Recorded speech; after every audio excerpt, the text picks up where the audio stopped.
Another one. So Black Rob passed away recently. DMX passed away recently, but it ain't about the dog right now. Rest in peace to the dog, DMX.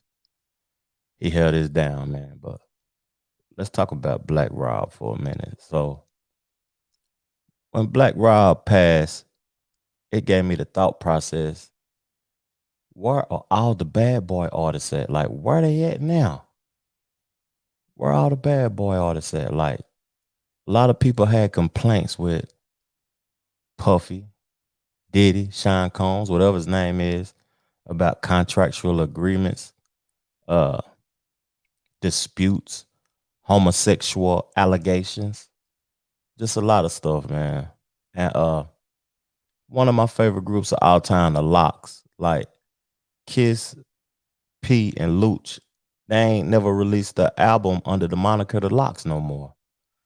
And they called into one live show when Diddy was there, and they was complaining. And I don't even know if they still out the contract because I never heard another Locks album. But salute to them guys. We know, like, Big, he dropped 2 albums. Big is legendary. Everybody in the world knows Big. But looking back over it now, was Big a sacrifice for Puff's success?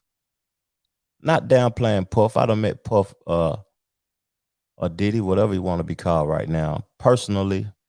He seemed like a very inviting guy. He seemed like a very, you know what I mean, cool individual. But where are they now? Loon, he can convert it to being a Muslim. Mace became a pastor. G-Dep, he convicted himself in a murder trial, and he been locked up ever since. He agreed that he was guilty. Craig Mack joined the Christian cult and he died. Like, Shyne protecting J Lo and Diddy. Shyne, now he in Belize and he's a politician. Like, what's really good over there at the bad boy camp? But I ain't gonna keep talking your head off. Let's get into the podcast. Chill.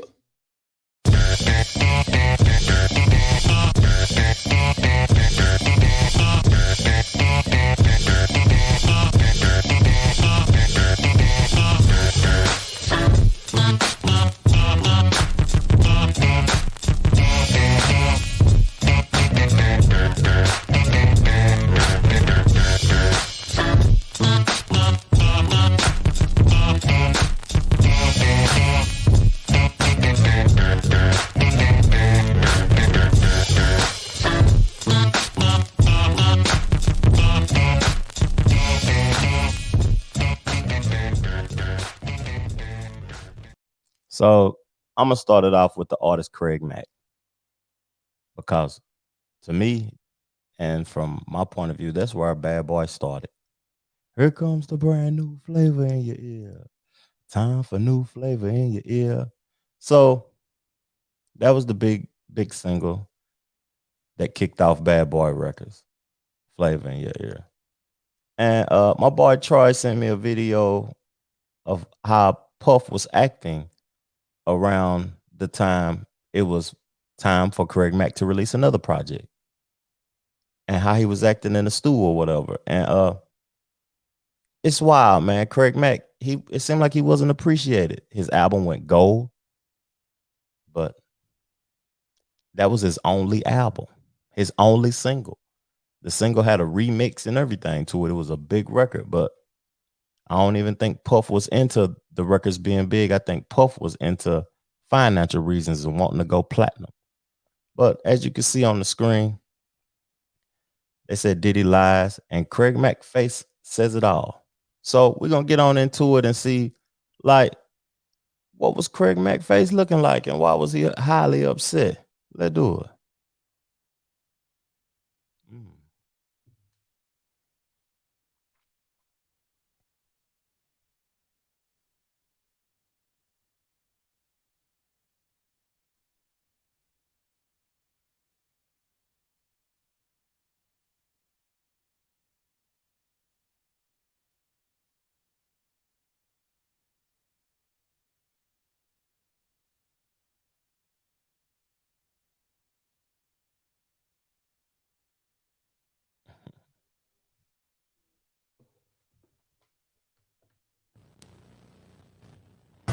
Bad Boy I love this family. question. We got Big's wife dropping. No Faith doubt. Evans doubt. Wallace, she's dropping. Soon. We also have some B-sides and some other different projects. We have Big's new album that's gonna be dropping in like September, Life After Death. All And I want to congratulate Craig Mack on his Grammy nomination. No question. Yes, baby, yes. Cool, that's cool. And I'm sure you got much things in store for my man Yeah, here. definitely. We got a new album we're working on him to drop in January. Besides that, we about to just drop our R&B stuff. The Puff Daddy album. We're gonna. Yeah, what about the Puff Daddy solo project? Yeah, we don't like to talk about Hey, that. Puffy, you We're know gonna what go Jack to the is next giving us video. that single, We're gonna go to the next video. So did Craig Mack face really say it all? It looked like it to me. Craig Mack, after that, he was released from Bad Boy. Not too long after that, Big died, and his album was titled Life After Death. And Puff also did release a solo project with the biggest record in Bad Boy history attached to it, dedicated to Big. But Craig Mack, he left that camp or whatever. And after Craig Mack left that camp, the last time he was spotted was in a Christian court with a Christian leadership dude that's still locked up. They said he was inside a sex court. We're going to look at the video and we're going to break it down. We're going to chop it on down. Let's do it. Now to a Daily Mail TV exclusive, the death of rapper Craig Mack. Just 2 weeks ago, the Grammy-nominated rapper known as MC Easy died at just 46 years old. At the height of his fame, the P. Diddy Biggie Smalls prodigy lived a life of excess, of everything from money and sex to drugs and guns. But soon after the success of his 1994 hit, Craig Mack's health started to fail and he disappeared, only to resurface in 2012 at an alleged South Carolina cult called the Overcomer Ministry. Take a look. My name is Craig Mack. And what did you used to do when you was in the world? Wickedness. Okay. And what are you doing now? Righteousness. Whoa, hallelujah. The preacher of that ministry is Ralph Gordon Stair. Stair is now in jail, accused of sexually assaulting multiple women and children in his congregation. Today, a DailyMail.com investigation exposes what really happened inside the Overcomer Ministry and the new questions raised about Craig Mack's death. Brandy Williams is back now with more of the exclusive details. So, Brandy, what can you tell us about Ralph Gordon Stair? So, Jesse, he's 84 years old, a self-proclaimed prophet, and allegedly a serial sexual assaulter, rapist, and pedophile. He reportedly took the virginity of many young teenage girls and infected them with STDs. He even reportedly instructed one girl on how to induce a miscarriage when she feared that she was pregnant with his child. He is accused of manipulating his followers and defrauding some members out of their life savings to the tune of hundreds of thousands of dollars. He was arrested back in December after a YouTube video showed the preacher touching and cupping a 12-year-old girl's breasts during a worship service. Those are terrible details, Brandy. Going back to Craig Mack, what do we know about his involvement with the church? So Mack's presence during the ministry's legal troubles are difficult to pin down. It's being reported that Mack identified with the church and was associated with it, but he did not live in the commune. In 2017, Sean P. Diddy Combs spoke with Billboard magazine about Mack, who had turned down an offer to join a Bad Boy reunion tour. All right, Brandy, you mentioned he was arrested. Where is Ralph Gordon Stair now? So Stair is currently awaiting trial. Let me take a deep breath for this, on 3 counts of criminal sexual misconduct in the first degree, kidnapping, burglary, assault with intent to commit criminal sexual misconduct. That's too much. That's too much. That's way too much. What?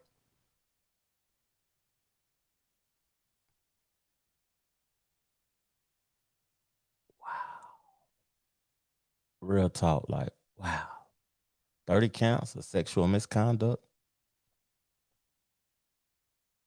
What do these people see at Bad Boy to make them make these decisions? To make them want to transfer to religion?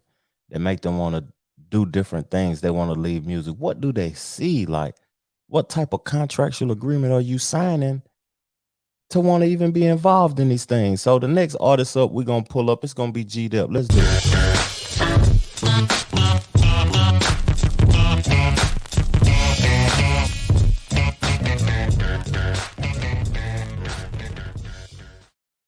So 1998, G-Dep, he signed a $350,000 deal with Diddy for 5 albums.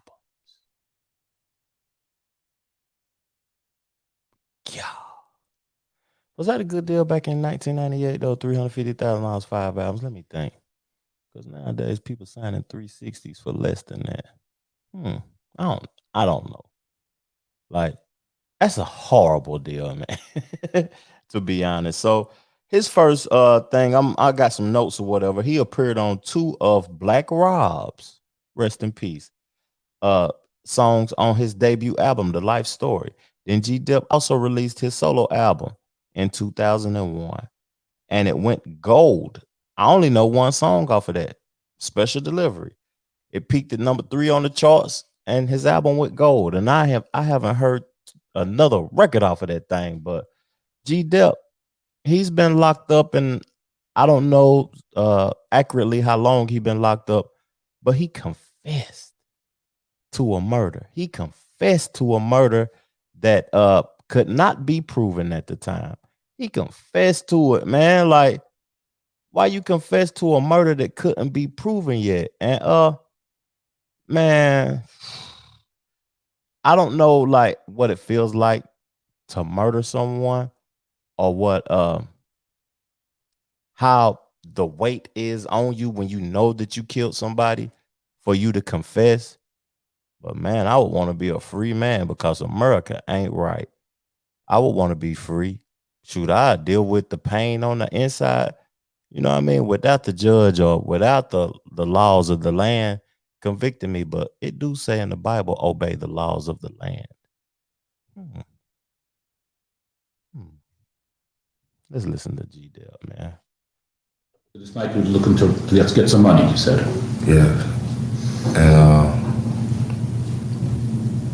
I rode the bike over. I rode the bike in the neighborhood for a couple of minutes. Then I just went towards Park Avenue, and I saw a guy standing there, smoking, like he was smoking a cigarette or something like that. And I approached him. I got off the bike and I approached him. He didn't seem like he saw me, so I just approached him. And then when I approached him, I asked him where the money was. He didn't say anything. It's like he just really just like responded,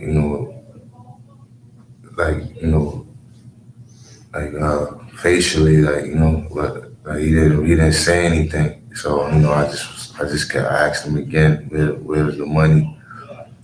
And he put his hands up, and then he just I don't know, we caught eye contact. Then he like grabbed the gun,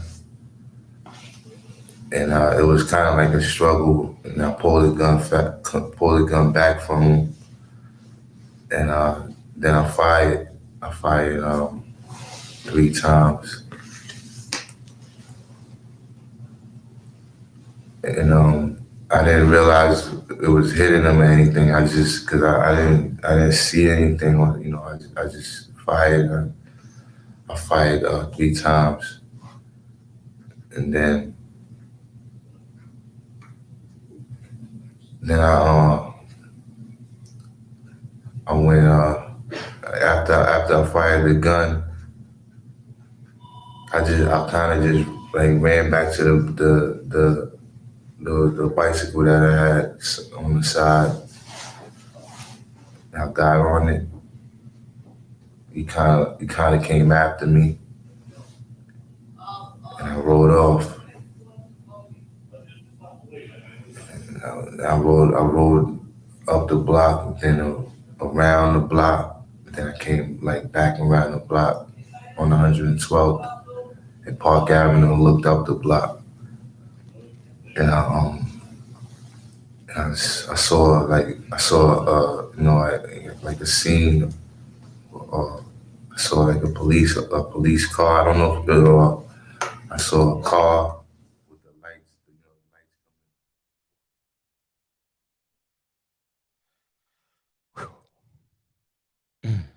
accidental murder. Snitching on yourself. Like they're gonna show you some leniency or something, man.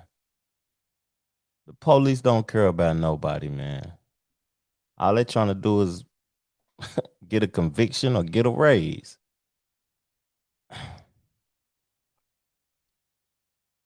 Prayers for G-Dep, man.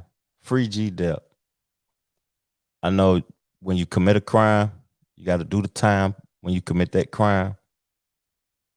Damn, dog, you told on yourself. They didn't even have no evidence that you was even involved in it at the time. I remember that story, man. But this is, where are they now? Bad boy artists. Like, golly, look at all the individuals and the things that, you know what I'm saying? Diddy was around, the people he was around, like, why? Like, when I look at my circle and my friends, most of them are successful. Majority of them still alive, healthy, happy. I can call them. They ain't disgruntled with me or nothing. But is that the price of fame? Is that the price of money? Is this the shit that got to go on for you to be worth almost a billion? Let's get to the next artist. Pastor Mason Bethel. Let's go and get on to it.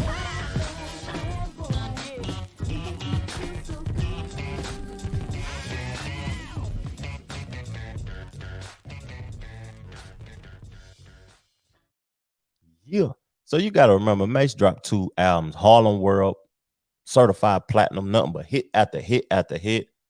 He was the flagship artist when Biggie passed away. He was the one holding the fort down. And Mace was the man. Mace had hit records. I remember those songs off of that Harlem World album. And he had another album. I forgot what it was, the title of it. I forgot the title of it, but he released 2 albums on Bad Boy. And they wasn't flops. They was big boy albums. And then all of a sudden in 1999, he announced his retirement. He announced his retirement and that he was going to convert to Christianity, and he became a pastor in Atlanta.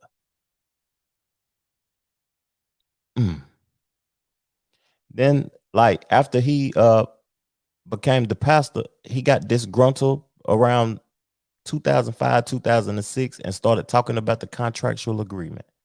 He started talking about publishing, his anger and his frustration with his contractual agreement and the publishing of his material.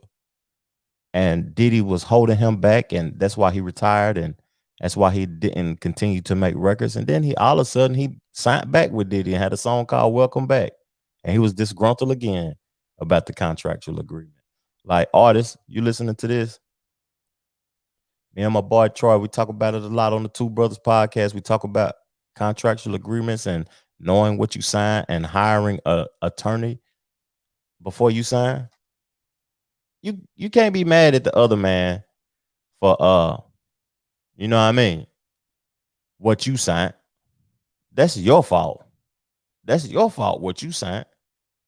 So it was a leaked phone call talking about Biggie and Diddy February the 1st, 2020. It was a leaked phone call.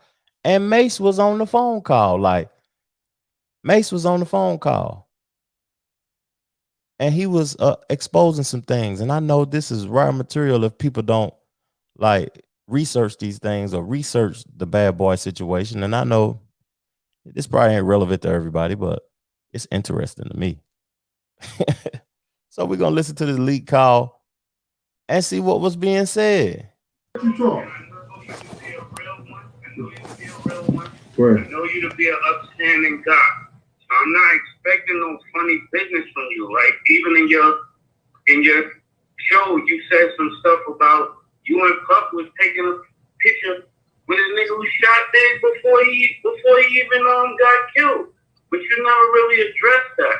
So if you don't start addressing stuff, bro, address the real stuff, man. Don't be playing around, because this is not a game. This is people's life. And I'm the only one really willing to say something or to do something about it. I ain't hiding behind no YouTube and all of that. So you saying, Mace, hold up. You saying that you know who I am. You know, go ahead. I'm saying in your video, it's in your video where you said you took a picture with a nigga who shot this. That's crazy. Bruh. You said took a picture with him. Bruh. You're not listening. Bruh, listen here. Mace, when you talk, I don't say a motherfucking thing.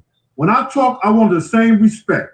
Now, what I told you was, and what you didn't hear, was they showed me a picture of me, Puff, and the nigga who killed, that Lucy said killed Big.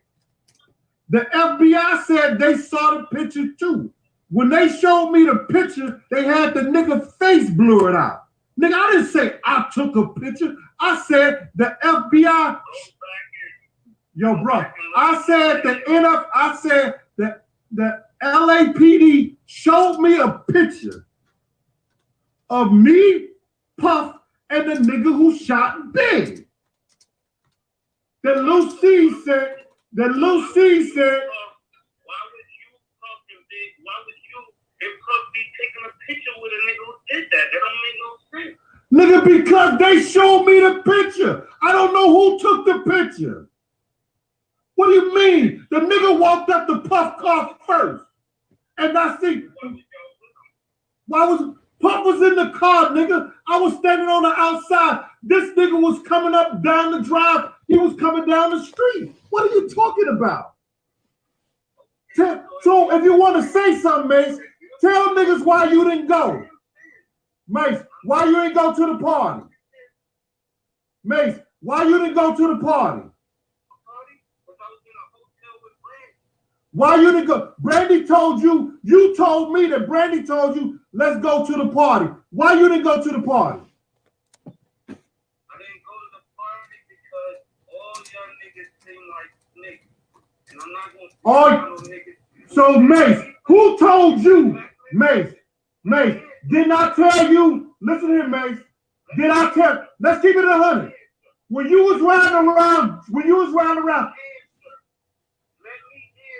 go ahead. Answer the question. You guys was the security.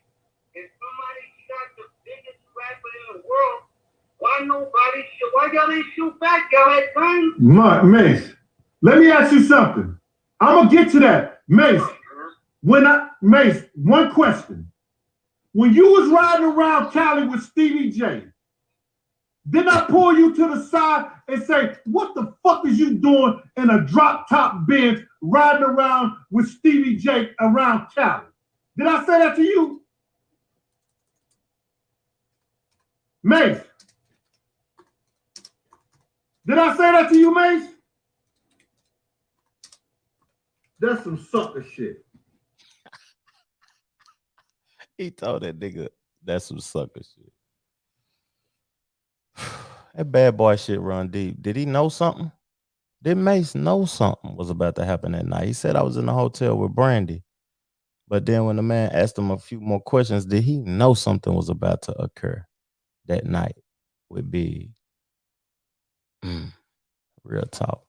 Let's go on to the next artist, man. We're going on to the next artist, Shyne.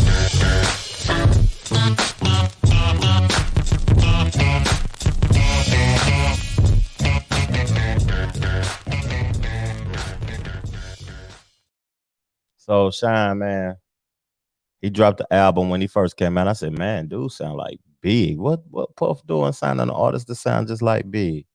But then I got used to his voice. And Shyne was decent.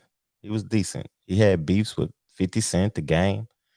He beefing with artists and talking crazy on records. And the incident that he's infamously, listen to me stuttering, it's late night, I'm halfway retarded, infamously known for is the J-Lo and the Diddy incident at the nightclub when he shot up somebody, but let more of my homeboys tell it. He was shooting in the air and accidentally hit somebody, but he was protecting Diddy and J-Lo at the nightclub. And he served 10 years for that. He said Puff didn't have his back. Puff didn't make his bond. And then he got extradited to Belize and he couldn't come back to the States. Now Shyne is a politician. Right now he's a politician. Like, Where are they now? These bad boy individuals, where are they now and what they into? But this video, it was just shot the other day. I think it was shot like yesterday, and he's talking about poverty in Belize. So let's get right on into it, man. Listen to Shyne. This is Shyne as of today. I know get where I get by the former prime minister. I made my millions of dollars in the United States. You could check the record. I could bring all my contracts in here that amount to tens of millions of dollars that I made on my own, right? So I am not trying to be a career politician. I want what's best for the Belizean people. We not have a supplementary budget where it is $14 million for streets where we can't eat, right? The member from Cayo South and the member from the Prince of Caribbean shores, they were very, very vociferous in condemning the last administration for streets where we can't eat, infrastructure to nowhere, roads leading to nowhere. Yet in the supplementary budget, there's $3 million more for streets where we can't eat than for human development that is dealing with poor people who need food and who need unemployment support. We are not building roads to nowhere. We are trying to... Okay. Shyne spoke. So why he can't come back to America though? Why can't Shyne come back to America? And I understand why Shyne isn't doing music at the moment, because music is not bigger than what he's doing politically for his people in his country. I understand that, and I salute Shyne for what he's doing, and it's wild the camaraderie that he have around him. It's wild the people that he's came across in his lifetime. Diddy's 52 years old. He's 51 or 52 years old. And man, he's done a lot, and he's met a lot, and he's dealt with a lot of people worldwide. But I want to talk about Loon for a minute, and I want to salute Loon for converting his life over to a religion and getting out of the hip hop business and serving his time for his drug conviction and coming home a stand-up guy.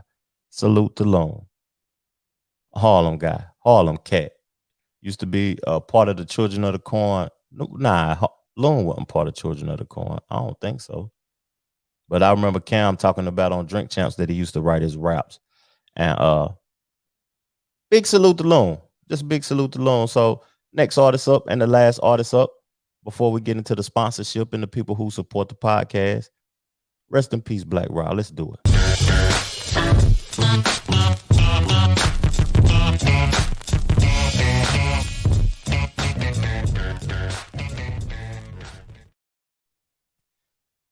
This show was inspired by Black Rob, and rest in peace to Black Rob. Rest in peace to the like woe artist. He dropped his first album, Life Story, went platinum. His second album didn't do too well, The Black Rob Report, and he was dropped from Bad Boy. Some more history that I just recently found out about Black Rob. 2015, he had 4 strokes. His health was deteriorating. And it's crazy that him and X is around the same age. And like, I'm a 40-year-old man, a 41-year-old man. And these guys in their 50s, if I can remember, they were smoking the Woolers. They were smoking the you know what I mean? The stuff mixed with the weed and the cocaine mixed. And that stuff played a part on their health. And I can't say, I'm allegedly speaking, I don't know for sure, but I can't say that they wasn't doing that. But these people was deteriorating fast. Like, look how Craig Mack was looking. Look how Black Rob was looking. Like, X aged bad also. But that era, that was normalized, smoking that stuff and doing unhealthy things. Like, we don't know what this pill era is going to do to these young individuals now. They popping Mollies and eggs and taking, you know what I mean? Whatever type of drugs they taking. We don't know what my era is gonna do, smoking weed and loud and gas and drinking 40s and Seagram's gin and juice and all of that. We don't know how that's gonna affect us if we don't leave those things alone. The people that's continuously using those things are gonna have a bad effect here recently. Know what I mean? Well, in the future. So with that being said, man, like rest in peace to Black Rob. But before we head out, we're gonna look at Black Rob laying in the hospital bed, talking about DMX passing.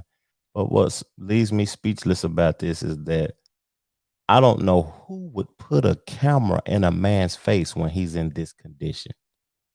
Who would put a 4K crispy clear camera in this man's face when he's in this condition? And we shouldn't be looking like this at these ages. Like 50 is young still. But let's let Black Rob speak. Pain is crazy, man. It's helping me out, though, man. It's making me realize I got a lot to go, man. A lot to go on, man.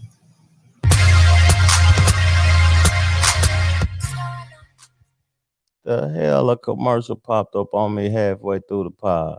I apologize, y'all. Let's get back into the Black Rob talk. Somebody done pulled up a commercial. Let me get this commercial out. You get nabbed. Welcome to the show. Let me get that commercial out. Rest in peace, Black Rob, man. Rest in peace, Black Rob. I'm getting tired for some reason halfway through the pod. But where are they now? Let me pull it up on the screen. Is it Bad Boy for Life? Really? Is it really Bad Boy for Life? Let me get up out of here, though, man. I'm slipping. I'm tired. I had a long day. Appreciate y'all for tuning in. Support these sponsors that's on the podcast going on the outro. I love y'all, man. Peace, love, and abundance. Go and get you some money. Chill.